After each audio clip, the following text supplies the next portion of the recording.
Well, this is a strange reunion. Today I want to talk about Yoshi, specifically Yoshi in the modern day, because with the recent release of Yoshi and the Mysterious Book on Switch 2, we've kind of completed a new Yoshi's trilogy.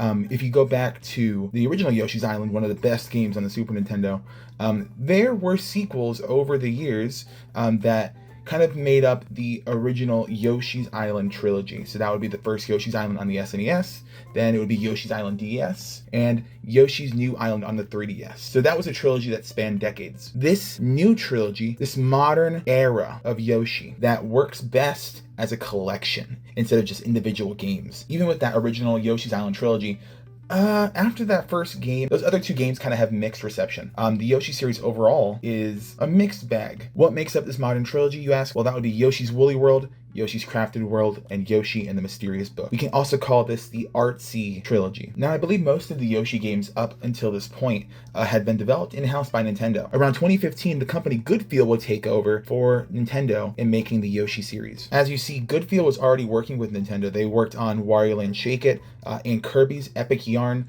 both for the Wii. While these are two totally different games, there's a couple things they both have in common. First, the art style of each respective game is stunning. Wario Land Shake It has a beautifully hand-drawn 2D style for a 2D platformer, and Kirby's Epic Yarn has this, very arts and crafts, yarn-based, colorful art style. So with Goodfeel showing their worth to Nintendo said, you know what, let them have Yoshi, we don't know what to do with it. So with Goodfeel now on the case, 2015 quickly approaches and we get the release of Yoshi's Woolly World.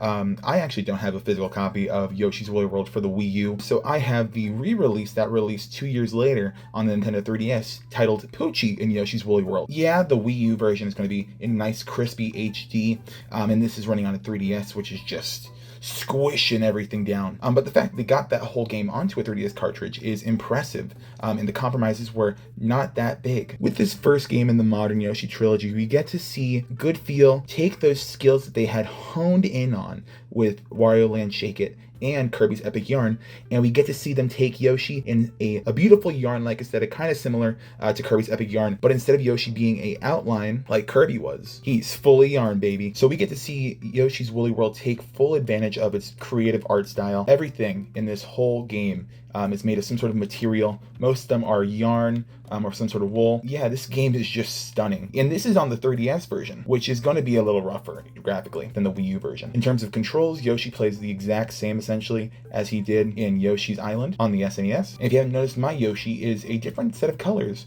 That's because one of the cool aspects they added with Yoshi's Woolly World was the ability to customize your Yoshi. Another thing is they introduced these new transformation levels. So you'll see right now, there's not even a power-up that gave us this. This is just Yoshi now playing as an umbrella.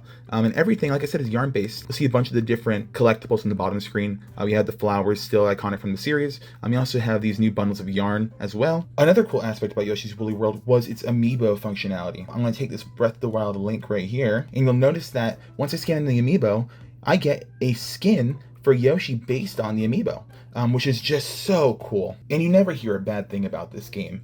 This is probably the only game that people truly will say rivals the original Yoshi's Island. Remember, Yoshi's Island is easily one of the best, in my opinion, on the SNES. And a lot of the games in the series fail to kind of meet that expectation. So to have a game like Woolly World come back with a new developer and bring back that spark of the series and make it alive again is truly remarkable. Goodfeel really did a lot to kind of innovate as much as they could. They really iterated on the original Yoshi's Island, kept it similar in the ways that it needed to be, but also added some variety, which was really nice. Literally the only part about this game that is upsetting to this day is the fact that this is probably the best system we could play it on. So many of the Wii U's exclusive games have been ported to the Nintendo Switch, and this is one of the few that have not. This port actually came out after the Nintendo Switch was released, and so they could have made this for the Switch instead of the 3DS, but to this day, we still don't have a release, and that is truly the only thing holding this game back at this point, is just the ability to play it. Yoshi's Woolly World comes out in 2015 for the Wii U. 2017, they re-released Poochie and Yoshi's Woolly World, and then 2019, we get Yoshi's Crafted World on the Nintendo Switch. This game gets a lot of flack from a lot of people for different reasons. One, they take Yoshi's Island and make it 2.5 3D and they think it kind of strays a little bit from what makes Yoshi's Island. I think it actually helps make a good distinction between this game and Yoshi's Woolly World right before it. Yoshi's Crafted World has such a beautiful art style. Goodfield went from the wool aesthetic of Woolly World to more of a felt arts and crafts. Time will tell what the verdict ends up being on Yoshi's Crafted World in the future. You know, what people think about it compared to these other games we're talking about. But I think of Yoshi's Crafted World as something similar to Super Mario 3D World. That is technically a 3D Mario game, but plays nothing like almost any other 3D Mario game.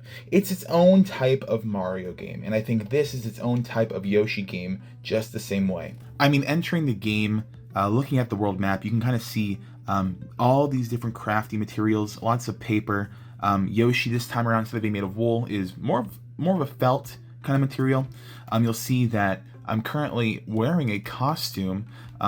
There are lots of different costumes that you get from these essentially gacha machines that you spend coins, and they have different rarities. So this is the Scalosaurus, the super rare, but they have normal, rare, and super rare. But this just adds another layer of customization to your Yoshi. Similar to how Woolly World did the different amiibo and the different color schemes, this is a nice way to change it up. Looking at the completion requirements for any level is overwhelming, to say the least. This level in particular has 7 flowers just throughout the stage, and then you get a flower for getting 100 coins, for having maximum health, and for getting 20 red coins. So that is 10 flowers for one level. That's a little excessive. I'm not always a completionist, but this is definitely not a game I would try to complete 100%, because it's just gonna be tedious as heck. We have the game, and I mean, look at how beautiful this game is. Look at how detailed the backgrounds are. Look how many different assets are, on the screen at once right now. The Switch was not a strong console. I feel like it's doing pretty good. Obviously, this is running on a Switch too, but I feel like the Switch did pretty good being able to, show this level of creativity and just in a graphical sense. And like I said, one of the attributes of this game is kind of this merging between 2D and 3D. So just like the regular Yoshi's Island games, you have your eggs that you can throw. You can actually turn outward onto that third dimension behind you to throw the eggs at different objects, which, is pretty neat. They use the art style to also, create interesting level gimmicks. Like this one is all about different springs on the ground. So this is a really good example of Yoshi kind of going into that third dimension. You'll see that the path kind of goes back into the background. And I mean, even just something as simple as, being able to walk in that third dimension, you feel a difference in the gameplay. And this is something as minor as that. The art style, I think, lets this game be distinct from Woolly World, and kind of try something new with the Yoshi franchise. Leading up to this point, before Woolly World, Yoshi was weird. It was struggling a lot. Games like Topsy Turvy. What were we doing? Using the gyro in a Game Boy Advance?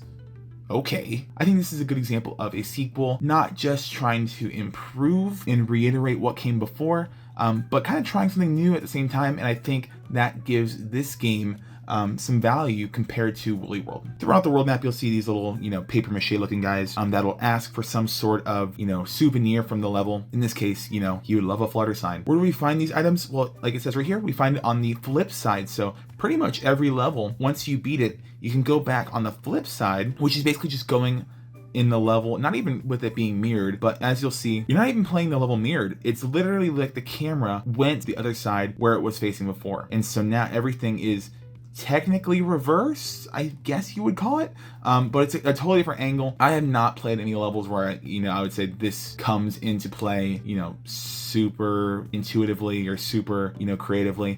It's neat that they have it. It's neat that you get to see more of this world and kind of the art style that they used. Really they had to design these levels to be able to be flipped, and so more props to that, if anything. Then we have Yoshi and the Mysterious Book.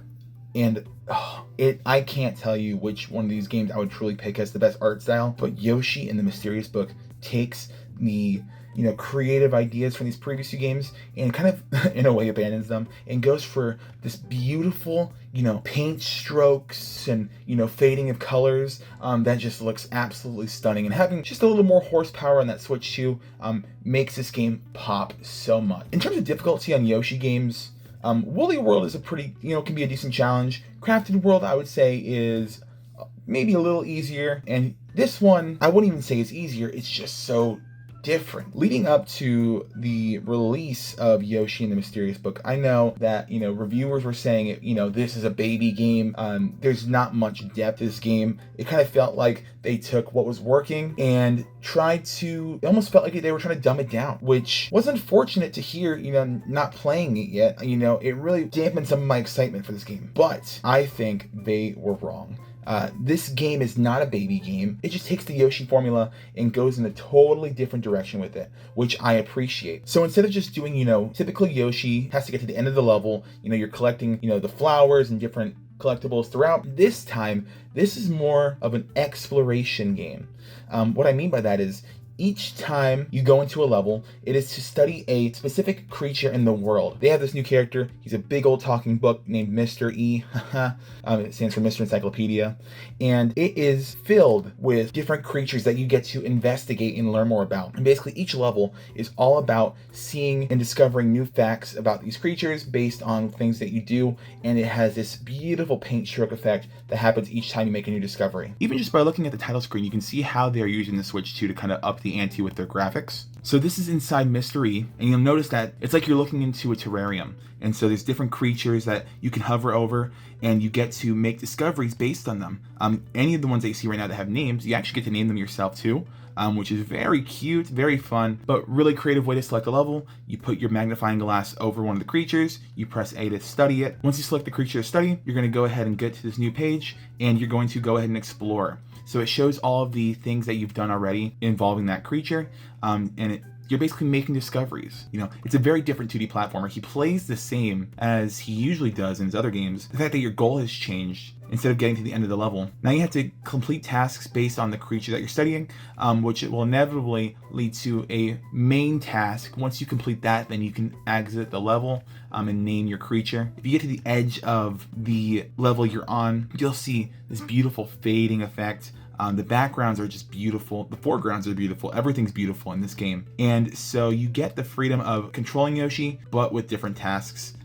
So it's very different than a typical Yoshi game, but I think it's something that is very unique, especially for a 2D platformer. And I think it takes Yoshi into a new direction, especially, which is good because over the years Yoshi kind of grew stagnant. But this was kind of a refreshing take on the series. Of course, it wouldn't be a Yoshi game without the flowers returning as the collectible. Not as many collectibles as last time with Crafted World. Really, your other main collectible is making these discoveries so you can get stars.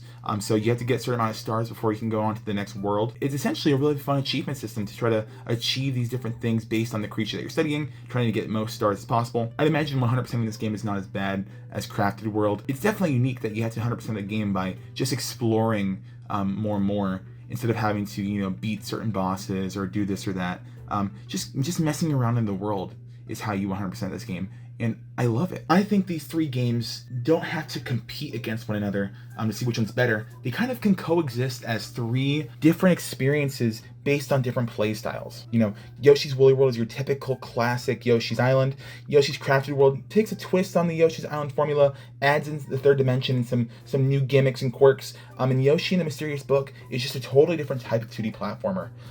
But all of these still feel like Yoshi, which is really cool. It's easy when you think of trilogies to think that, each one's going to get better than the last. But I believe a really good trilogy is three games that each are unique and are able to coexist and actually make each game better. I think having Yoshi's Woolly World as your classic Yoshi game makes Crafted World very refreshing to go to, because it takes that formula and changes it, even if it's just slightly at times. It makes it feel fresh. Maybe I get sick of Crafted World. Well, I can go to Yoshi and the Mysterious Book and go for this very relaxing, creative adventure where I get to explore to my heart's content. I think we've hit a sort of renaissance for Yoshi. Even despite the ups and downs that some of his games have had, it's nice to know that we have Yoshi back. Just only if we can get a port of this game to the Switch.